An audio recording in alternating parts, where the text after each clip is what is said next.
जय श्रीमन नारायण। आप सभी भक्तों को अपरा एकादशी पर्व की हार्दिक शुभकामनाएं।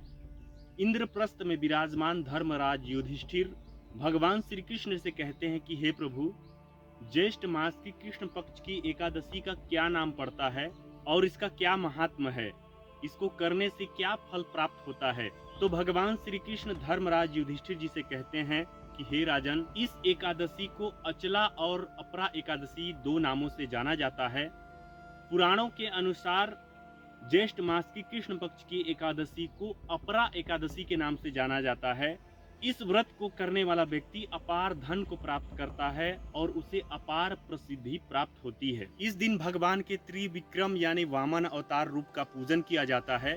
इस व्रत को करने से ब्रह्म हत्या, भूत प्रेत की योनि और दूसरे की निंदा करने जैसा पाप नष्ट हो जाते हैं। इस व्रत को करने से पर स्त्री गमन, झूठी गवाही देना, झूठ बोलना, झूठे शास्त्र पढ़ना या बनाना, झूठी ज्योतिषी करना, झूठा वैद्य बनना आदि सब पाप नष्ट हो जाते हैं। जो शिष्य गुरु से शिक्षा अर्जित करते हैं और गुरु की ही निंदा करते हैं, वे शिष्य अवश्य ही नरकगामी होते हैं।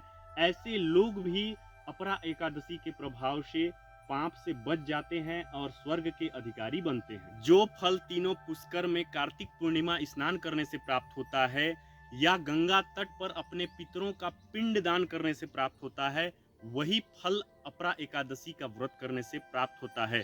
जो फल शिवरात्रि का व्रत करने से प्राप्त होता है, स्वर्ण दान करने से प्राप्त होता है और अर्ध प्रसूता गाय का दान करने से प्राप्त होता है, वही फल अपरा एकादशी का व्रत करने से प्राप्त होता है। अतः व्यक्ति को अपने पापों से डरकर अपरा एकादशी का व्रत अवश्य करना चाहिए, क्योंकि पाप रूपी वृक्ष को काटने के लिए अपरा एकादशी का व्रत एक कुल्हाड़ी के समान है। अपरा एकादशी का व्रत और पूजन करने से व्यक्ति सब पापों से छूटकर विष्णु लोक को प्राप्त करता है। अपरा एकादशी का व्रत और पूजन करने से व्यक्ति सभी पापों से मुक्त होकर विष्णु लोक को प्राप्त करता है। अपरा एकादशी की प्रचलित कथा इस प्रकार आती है। प्राचीन काल में महीध्वज नामक एक राजा राज्य करता था। उसका एक छोटा भाई था जिसका नाम था वज्रध्वज। वज्रध्वज बड़ा ही क्रूर, अधर्मी और अन्यायी था और अपने बड़े भाई से द्वेष रखता था। एक दिन के दिन में वज्रध्वज ने अपने बड़े भाई महीध्वज का वध करके, हत्या करके उसको जंगल में ले जा करके एक पीपल वृक्ष के नीचे उसकी लाश को दफना दिया। राजा की अकाल मृत्यु होने के कारण राजा प्रेत बन गया।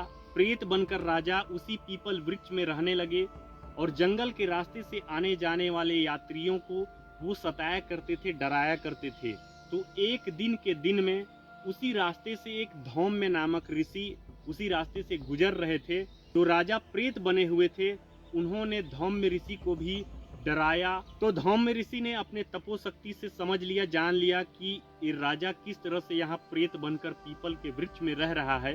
तो धौम्य ऋषि को बड़ी दया आई और उन्होंने दयावश उस प्रेत को अपनी तपोशक्ति से उस पीपल वृक्ष से उतार करके धौम्य ऋषि ने स्वयं उस राजा बने प्रेत के लिए अपरा एकादशी का व्रत किया और दूसरे दिन एकादशी का पारण करते हुए उन्होंने पारण का फल उन्हीं राजा महीध्वज जो प्रेत बने हुए थे उनको प्रदान किए। तो जैसे ही पारण फल उस प्रेत को प्राप्त हुआ, तो पारण फल प्राप्त होते ही वह प्रेत एक दिव्य पुरुष के रूप में प्रकट हुआ और ऋषि को प्रणाम करते हुए विष्णु लोक को गमन हुए। तो हर एक व्यक्ति को अपने पापों से डरकर अवश्य ही अपरा एकादशी का व्रत करना चाहिए और अपने जीवन को पाप मुक्त बनाना चाहिए। जय श्रीमन नारायण, जय श्री राधे।